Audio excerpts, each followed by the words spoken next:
Hi guys, welcome back to my channel. Alam nyo ba? So guys, meron na naman tayong bagong video na aalamin at i-react ngayong araw na ito. Ito ay galing kay PH Malaya, mga idolo. Ang sabi nga niya dito, 2025 list of Philippine Air Force incoming aircraft. Wow! So ano-ano nga bang mga aircraft ang parating para sa ating PAF o Philippine Air Force natin, mga idolo, na may dadagdag na sa ating fleet para nga sa ating Philippine Air Force, sa ating sandatahang himpapawid, di ba mga idolo? So, without further ado, let's go!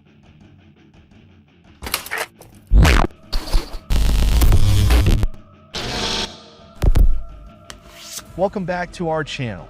2025 is shaping up to be an exciting year for the Philippines. So iba pa naman to sa di ba? Sa Super Tucano na 6. So ano pa lang 'yan? Ngayon pa lang 'yang 2025 siguro ma-acquire. Tapos baka sa 2026 nga daw, early 2026. Baka ma-deliver na. So magkakaroon na tayo ng isang squadron ng Super Tucano, di ba? So ito, at least ngayong 2025, hindi naman tayo mawawalan, di ba? At least may paparating tayo mga asset for our Philippine Air Force, di ba? So meron pa naman din parating na asset para sa ating assets para sa ating Philippine Navy, di ba? Ewan ko lang sa ating Army kung meron, or sa ating Marines, di ba? Pero at least, di ba, kahit pa paano, ngayong 2025, may meron tayong mga assets para sa ating military ang parating. Diba? Ito na ulit. Salita na naman ako ng salita. Here we go. Philippine Air Force as new air assets are set to arrive under the AFP modernization program. These acquisitions will enhance surveillance, transport, and combat capabilities, ensuring a stronger and more capable Air Force. Let's take a look at the incoming brand new air assets to watch out for this year. The Philippine Air Force Nice, di ba? Brand new. Wow. Stick. Brand new. Here we go. is set to receive one of its 2 long-range patrol aircraft based on the ATR 72-600 platform. Equipped with advanced sensors and maritime surveillance, the Philippine Air Force is set to receive one of its 2 long-range patrol aircraft based on the ATR 72-600 platform. Patrol aircraft. Equipped with advanced sensors and maritime surveillance systems, this aircraft will significantly boost the country's ability to monitor its vast territorial waters. This is a crucial addition, especially amid growing security challenges in the West Philippine Sea. Next, we have the arrival of the first batch of NC-212I medium cargo aircraft. So dalawa yun, di ba? So paparating mo yung dalawa o isa lang? Dahil nakikinig. Again. Transport and combat capabilities, ensuring a stronger and more capable Air Force. Let's take a look at the incoming brand new air assets to watch out for this year. The Philippine Air Force is set to receive one of its 2 long-range patrol aircraft. So one of its 2. Diba? So isa pa lang. O naman, gusto mo na agad dalawa. Mas maganda talaga dalawa na, di ba? Para at least, di ba? Kompleto na yung delivery ng ganyang aircraft natin na pang surveillance, di ba? Based on the ability to monitor. We have the arrival of the first batch of NC-212I medium cargo aircraft from Indonesia's PTDI. These versatile twin-engine planes are ideal for troop transport. Kung titingnan mo, parang lumang aeroplano, pero at least, di ba? Meron tayo niyan, nanggaling pa sa Indonesia. Sana in the future tayo na rin gumawa ng mga ganyang aircraft, no? Cargo aircraft, di ba? Kasi buti pa yung Indonesia, di ba? Gumagawa ng barko, yung LPT o LDP, di ba? Ngayon, aircraft, meron din sila. Di ba yung, alam ko, yung isang, di ata. Hindi ko na sabihin. So yun nga, sana Gano'n din ang Pilipinas, di ba? Hinihinlan tulad din. Sana nga in the future, tayo na yung gumawa ng mga ganitong kagamitan, mga barko, kahit ganitong aeroplano, aircraft, di ba? Hindi naman natin inihiling agad na fighter jets agad ang kaya natin gawin, di ba? Yung mga barko, kaya natin gawin yan eh. Supportahan lang natin yung mga local shipbuilder dito sa Philippines, di ba? Kaya naman natin yan eh. Kung kaya nila, kaya natin nga. Yung mga Pilipino, kapwa Pilipino, kaya yan, di ba? So, feeling ko kaya naman din natin gumawa na to eh. Sana merong, sabihin natin, meron tayong kasosyo na, na gumagawa ng aeroplano at magtayo dito ng, di ba? Ng aircraft, aircraft builder. Ayun nga, sana meron, di ba? Para yun nga, at least kahit pa paano, dito ginawa sa ating bansa. Yun naman importante para yung local, natin, local na gumagawa ng mga aircraft o shipbuilder, nakikinabang, di ba? Pati bansa natin makikinabang din doon, di ba? Di ba? Cargo missions and disaster response operations. With their ability So, isa lang daw, may idea ba kayo mga idolo kung ilan na binili natin ganito? Kasi sabi, one of the ganitong aircraft ang parating this 2025. So, comment down below guys kung may idea kayo kung ilan ang in-order natin ganitong aircraft, cargo aircraft. to operate in short and unpaved runways. The NC-212 will be a vital asset for rapid deployments across the archipelago. The Philippine Air Force is also set to receive another batch of S-70i Black Hawk helicopters from Poland's Pzielmielek. This will be the third batch, adding 5 more units to the growing Black Hawk fleet. These helicopters are Grabe, no? Ang dami na nating Black Hawk, no? So, parang alam ko, tayo na ata sa Asia o sa Southeast Asia ang nag-ooperate ng maraming Black Hawk. Diba, mga idol. Hindi ko na rin nasubaybayan eh. Kung pang ilan na tong Black Hawk natin. So, comment down below guys kung pang ilan na to kasi third batch na daw to. Diba last time meron na eh. Nakompleto na yung delivery tapos umorder tayo ulit eh. So comment down below guys kung may idea kayo kung ilan na ang Black Hawk natin dito sa Philippines, di ba? Kung ngayon may paparating pang 5. Hindi ko alam kung last batch na yan, third batch na, kung may plano pa tayong bumili. Kasi, di mo naman, di ba? Pwede mo nga lagyan ng mga missile yung capability. Pwede mong gawin yan eh. Fighter helicopter, di ba? So, talagang makikinabang tayo sa aeroplano. Sa helicopter na to, di ba? So, kaya gandang-ganda tayo eh. At least, di ba? Puro mga bago na yung mga helicopter natin. Hindi na yung mga Bell, yung mga UE na hindi ko alam kung nabili natin noon o pinabigay lang sa atin. Amerika noon. Pero ngayon, di ba? Puro bago na. Yun ang maganda, di ba? Kasi dati, puro nababalitaan lang natin. Puro refurbished, binigay sa atin, second hand. Diba? Bibira ka ng maka-binig na brand new na binili natin, di ba? So ngayon talaga at least, di ba? Yung modernization program ng ating military kahit paano di ba? Successful, di ba? Kahit na yun nga magiging more successful sana yan kung yung budget ng ating military hindi binabawasan, di ba? Kasi may mapupuntahan naman lahat yan eh. Nakalinya na yan, nasa listahan na yan kung bakit ganun ang budget ng ating military tapos tatapesin mo. So ngayon, mababago na naman yan. So syempre, kung ano yung priority muna, yun muna uunahin, di ba? Kung ano yung cost effective para sa ating military, yun muna yung uunahin, di ba? Kaya nakakapanginayang eh. Lalo ngayon kailangan natin ng mga assets para sa ating military, di ba? O gusto nyo lumaban sa China, tapos ngayon, ganyan lang yung konti pa lang yung budget natin tapos konti lang din yung mabibili natin. So rasyo? Diba? So hihingi na lang tayo lagi ng tulong sa ibang bansa, di ba? Hindi naman dapat ganoon. Meron tayong sariling sovereignty, di ba? So kailangan pagtanggol natin din yung ating bansa na tayo lang din. Hindi talaga natin kaya.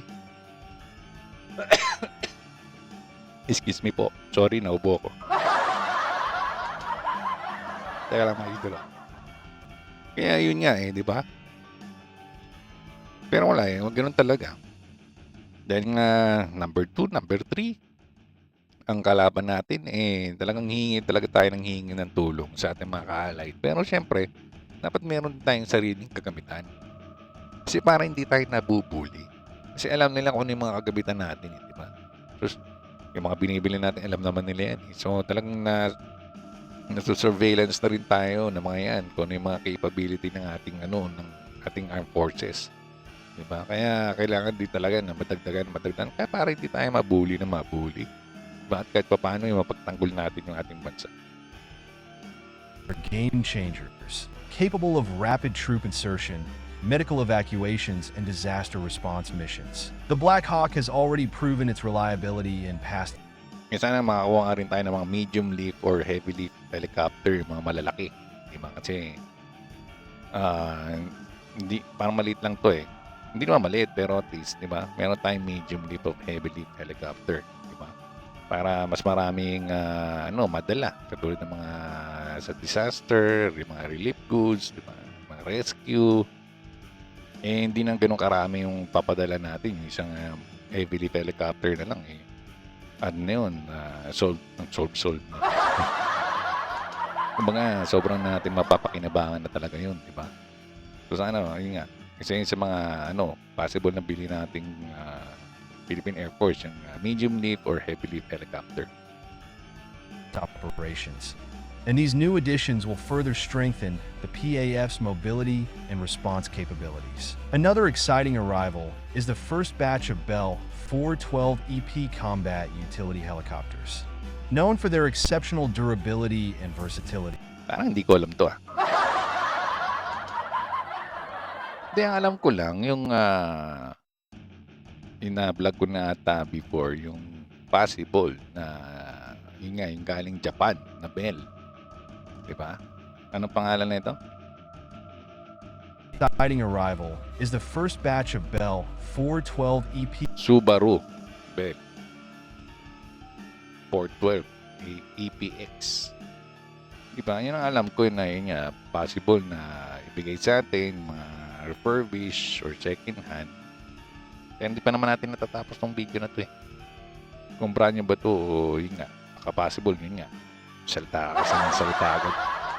Hindi mo naman natapusin. Combat utility helicopters.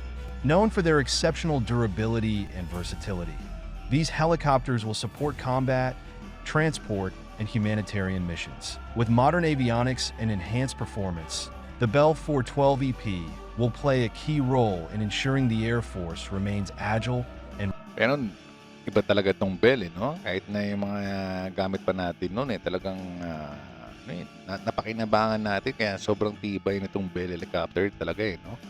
Kaya bilib din ako sa helicopter na to. Na hindi basta-bastang helicopter lang, talagang mapapakinabangan natin. At napakinabangan natin talaga ng wasto, di ba? At yun, magkakaroon pa rin tayo ng Bell, which is good, di ba? Hindi rin puro Sikorsky, Black Hawk. Ready for any mission. With these new air assets coming in 2025, the Philippine Air Force continues to modernize and strengthen its capabilities.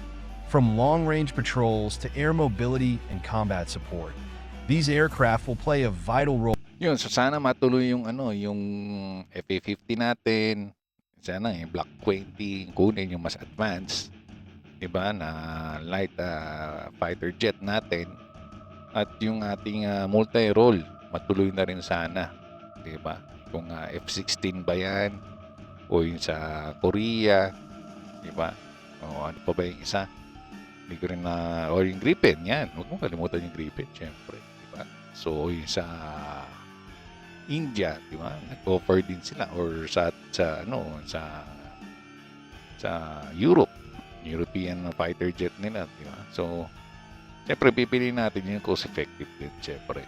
Hindi naman natin kailangan ng sobrang maganda nga eh. Kaso naman, hindi natin ma-maintain na maayos. Di sayang din naman, di ba?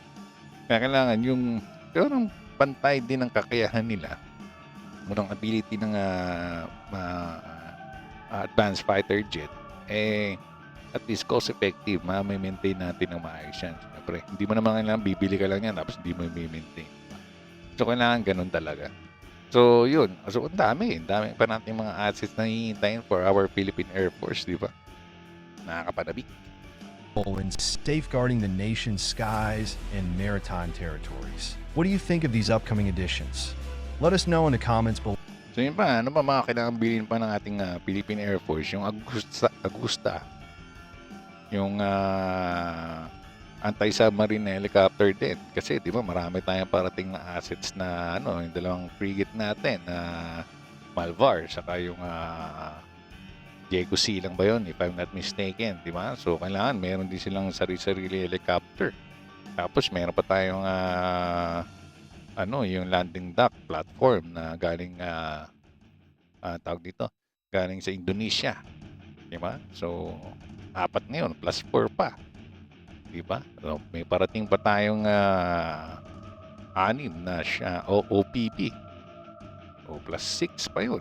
Di ba? So, ang dami nating Augustus Westland na anti-submarine na helicopter na kailangan pa natin binuno. Kaya yung Seahawk na counterpart ng Black Hawk.